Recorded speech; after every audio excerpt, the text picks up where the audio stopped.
I'm Gervais. In this video we're going to be looking at Alien Isolation, a stealth game based on the 1979 Alien movie by Ridley Scott. The review contains minor spoilers. It doesn't really reveal any major plot information, but some of the footage is taken from a little later in the game, and a couple of minor characters get killed on screen.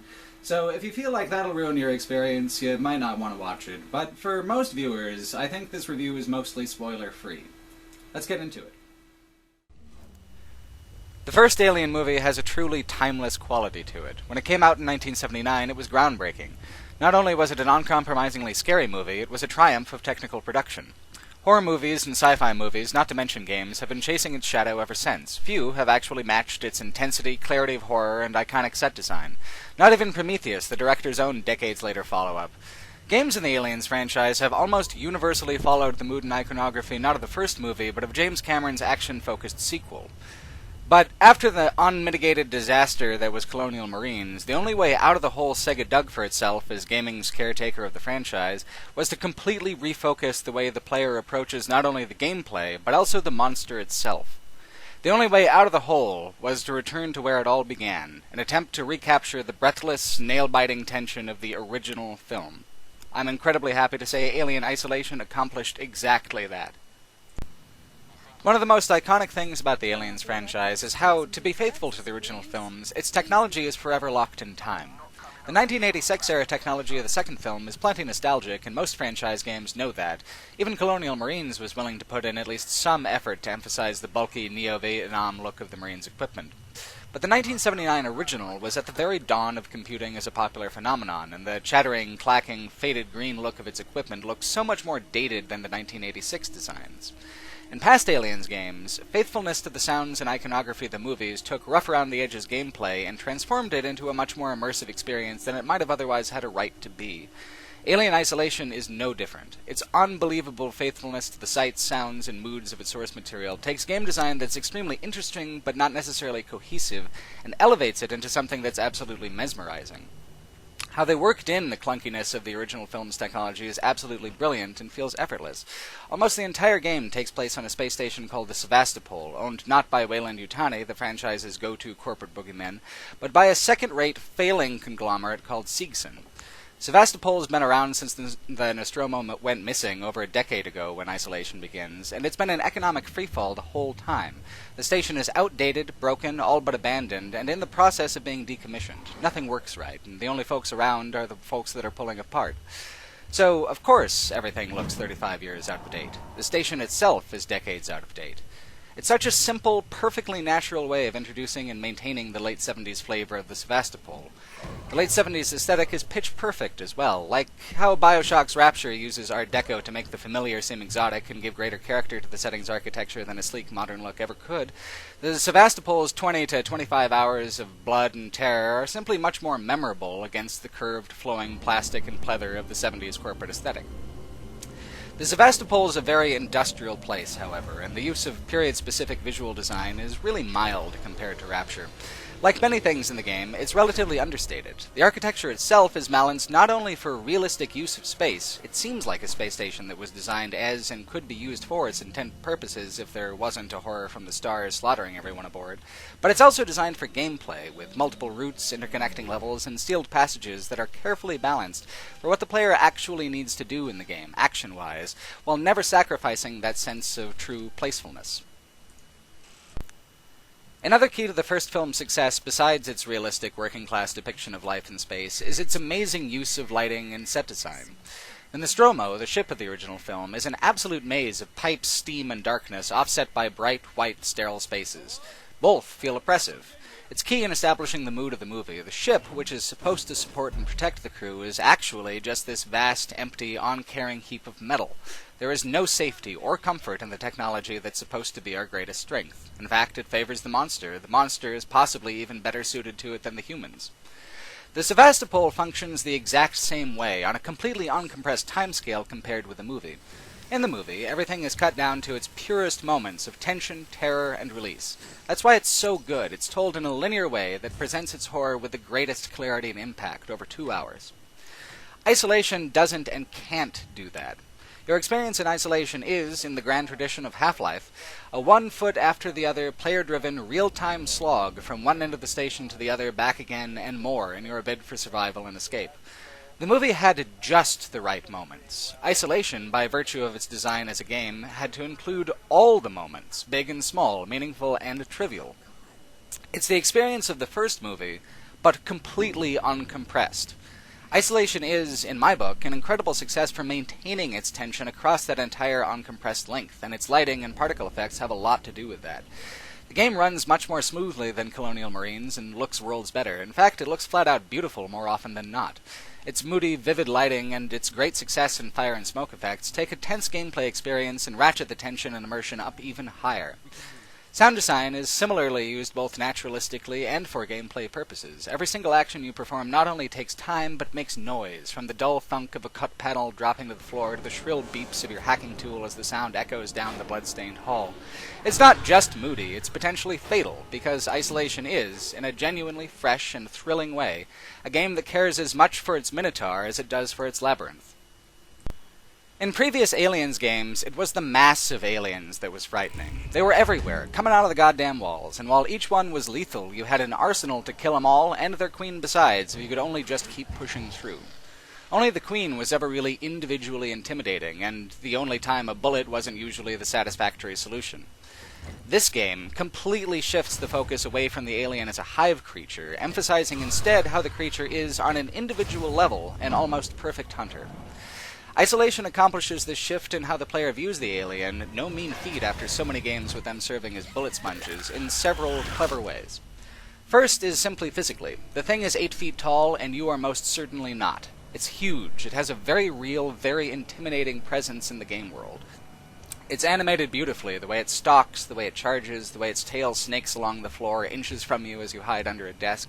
It's the best visual representation of Geiger's original vision of the monster in a game, the best by a mile. Second is that it really is practically invulnerable. If it sees you, you die. It will kill you. Guns won't help.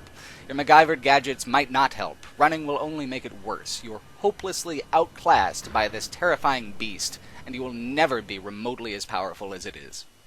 The whole tone of how the player experiences the creature is different from anything before it. It's not a video game enemy, it's not a video game boss, it's a video game nemesis, and that's a rarer thing by far. And finally, it's the key to making the uncompressed narrative of Isolation's events work so well. The behaviors of the alien are totally unscripted, with a couple incredibly rare plot-driven exceptions. The actual plot of Isolation occupies maybe 2 of the 22 hours you'll spend playing it. The other 20 are mostly about the emergent, situationally unique cat and mouse between you and the creature that plays out as you attempt to navigate the Sevastopol. The stomp of its feet on the metal floor, the clunk and rustle as it enters and exits vents, its terrifying hiss when it spots you and you know you're doomed, again, just like in the movie. The alien is at its scariest when you can't see it, when all you know is that it's huge, it's lethal, and it's very nearby. When you do see it, you're either about to die or you've got the drop on it. For now. But attacking does no good, so you've got to outsmart it. Luckily, the game makes that really, really fun. The player spends most of the game in a hesitant crouch, and that's okay. The spaces you're trapped with the alien in are so small and claustrophobic that it isn't enough to try to figure out its hunting pattern. Impossible, really, since it has no pattern and reacts mostly to player noise. You have to buy yourself time and misdirect it. To this end, you have an arsenal of distraction. And an arsenal of guns, but the guns are pretty much useless. There are certain parts of the game where you're under attack by the frightened, starving survivors of the Sevastopol, and others where you're pitted against the cheap Seegson androids they call working Joes. If the alien is around, gunfire will draw it out, and it'll eat you in seconds. If not, there are moments where first-person shooting is an option in Isolation. These segments let Isolation's weaknesses show in ways that don't really present themselves when the alien is around. Avoiding multiple enemies with guns and set patrol routines, or creepy but slow androids with a polite enthusiasm for murder, takes even longer than avoiding the alien, and is half the fun, and the plot's tension goes a little slack around the same time as the lengthiest of these traditional stealth game encounters. Isolation is not a shooter, and discourages you from shooting. For example, on hard, it takes 12 revolver bullets to the head to take down a working Joe, and you could play this game for 3 hours and not actually find 12 bullets. The guns are more useful on lower difficulties and seem to be there mainly as a crutch for less experienced players or insober players to use as a get-out-of-fucking-up-free card during certain game chapters. Sometimes I was grateful for that. Later in the game, there was a room with a computer at one end that I really wanted to access, but I kept getting shotgunned to death over and over again while perusing it. Having seen how their bullets didn't draw the monster, the next time I was spotted, I didn't run, I didn't reload my game, I bathed them in fire from my flamethrower, and as they screamed and burned, I was surprised to discover that I really felt like shit about it. The immersion is so great, and the reluctance to use weapons becomes so deeply ingrained that if you do kill another human in self-defense, it actually feels like you've done something wrong. Again, that's hard to inspire in people who have been playing shooters for their whole adult lives. Of course, that's when your merciless nemesis isn't around. When he is around, it's your cobbled-together tools that work the best. And when you've got a mix of foes, well, that's when the game is at its most satisfying in totality. To distract, you've got noisemakers, smoke bombs, flares, electromagnetic mines for androids, flashbang grenades for humans, and more. A common use would be tossing a noisemaker down one hallway while you quickly sneak down another to unlock a door, but they all interact in unexpected ways. For example, I was having trouble dealing with an android, so I laid down an electromagnetic mine. The sound of the mine exploding brought the alien out, and it blocked my path just the same as the android, and when the android recovered, it regarded the alien with a flat puzzlement, then kept looking for me. Total flop. Compare that to the time that I was on a balcony overlooking some folks who had taken up defensive positions around an elevator I needed to get to. I heard a rustling in the vents, so I took a noisemaker and threw it over the side into their emplacement. They startle at it, ask where the fuck it came from, and then with a resonant clatter, the alien drops from the vent and slaughters them all in a cacophony of gunfire and screams. I didn't see it, I was hiding, but I heard every last pained gurgle of the folks that were blocking the path. And when I came out after I couldn't hear the alien anymore, I looted the corpses as they lay, torn apart over the barricades. Brutal, brutal stuff that emerges anew with each playthrough from how the player chooses to use the tools they're given, constructed through a simple but satisfying crafting system. Even your utility items, like your cutting tool and your hacking tool, contribute to the tension of the game. All cutting and hacking, as well as switch pulling and really any time you interact with an object, occurs in real time with player input. Hacking requires a brief 70s-inspired minigame. You must move your cutting torch with your keys. The alien could sneak up behind you any time you're distracted by these activities. It's actually much more likely that it will sneak up on you because of how much goddamn noise it makes to do these things. There's tools you can use to get the alien off your back a little, though. Molotov cocktails and your flamethrower can drive the alien into the vents for a short time, though on higher difficulties it's not a sure thing the alien will care about your fire. You might just make it mad. You can also make pipe bombs, though rarely. If you can get the alien to detonate one, or if you hit it with a tossed pipe bomb, it'll get scared enough to back off for a good while. You can't kill it, but at least you can buy yourself a little time. You never know when the alien's going to come back after you scared it away, though, and you can count on it holding a grudge.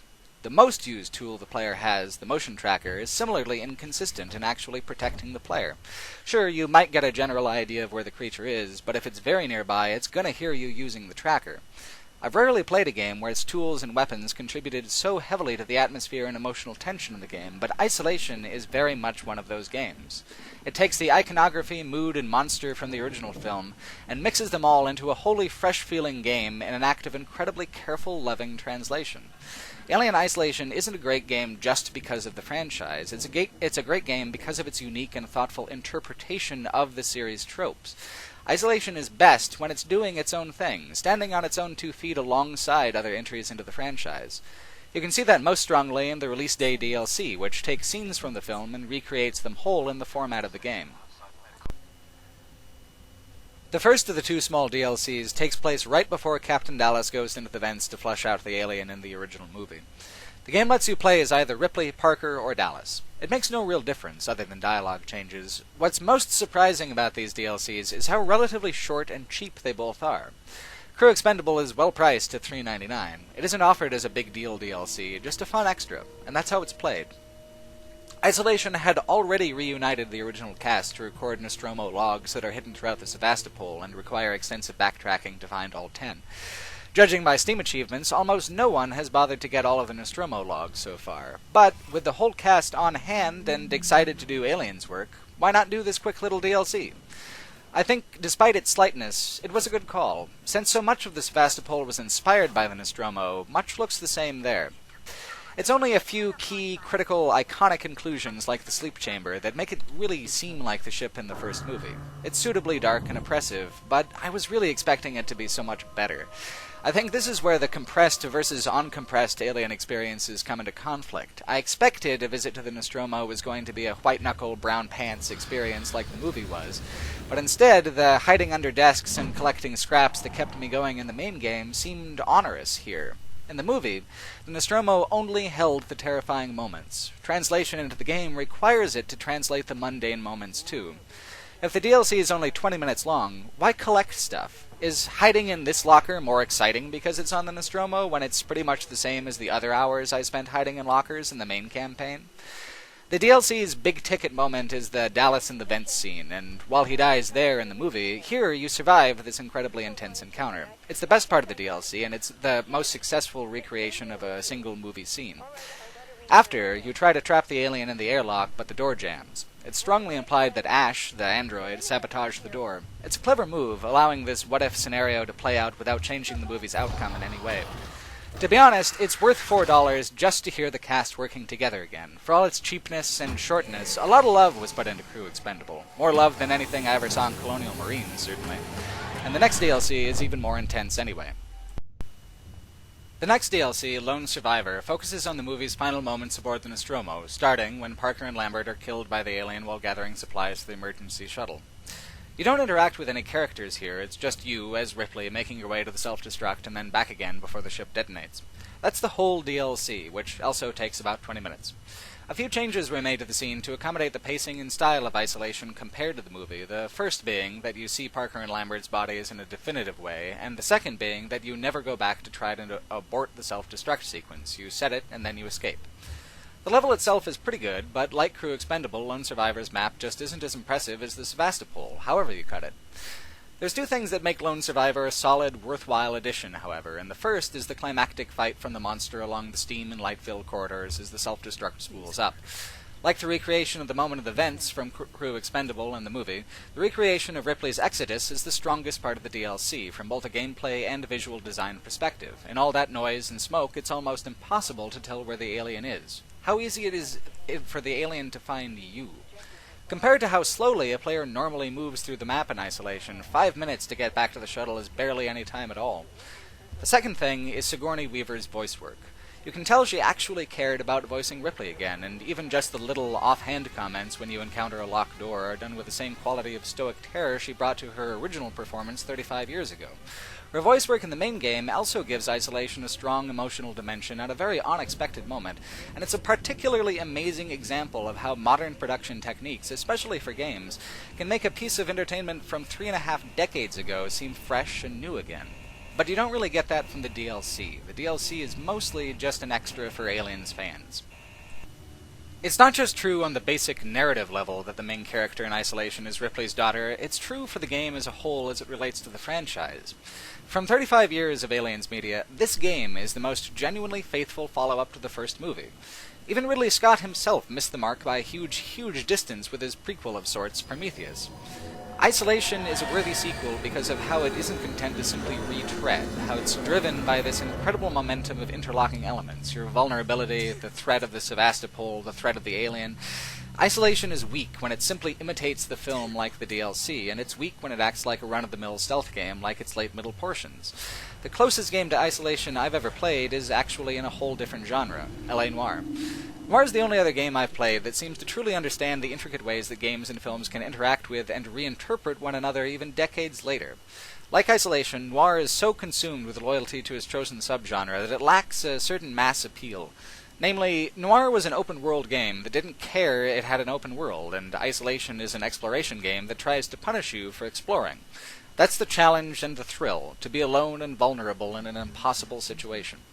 Isolation's save spots, marked by emergency phones that, like everything else in the game, take time and make noise to use, are few and far between. Getting eaten means losing huge chunks of gameplay. This keeps the player truly vulnerable and keeps the tension ratcheted way up. Every hallway is a victory, but you have to press forward into unknowable peril to keep the victory. For some players, this might seem frustrating, but I found that it regulated the rhythm and momentum of the game incredibly well. Some people have complained that it's monotonous. 20 hours of cat and mouse? Isn't that too much? I feel like it was barely enough. A couple of times now I've mentioned the Greek myth about the Minotaur and the Labyrinth. Well, that's how long the core story of Isolation has been told. Not just since 1979. That's just the inspiration for the game's artistic design. Since ancient Greece and before, people have told stories of men and women who are heroic not for being the hunter, but by being the hunted. Theseus, when he slew the Minotaur, did it while the Minotaur was sleeping. Like Isolation's Amanda Ripley, he could never face it head-on. It's only through ingenuity and cunning that he triumphed. Isolation is amazing to me not only as a game, and it is a very good game, but as the first time in entertainment history that so much cutting-edge technology has gone into the experience of making a human feel like a prey animal. And principally, to enjoy Isolation, that's the experience you want. To be in fear, to be hunted, to be pitted against a superior foe with no way out but through. That the game is so clever and careful in constructing this experience is its path to success. Alien Isolation is slow, moody, challenging, and unfriendly to carelessness. It's a niche game. But it's a niche game that shares the same quality of timelessness as its source material, and that's something that few games can ever satisfactorily claim.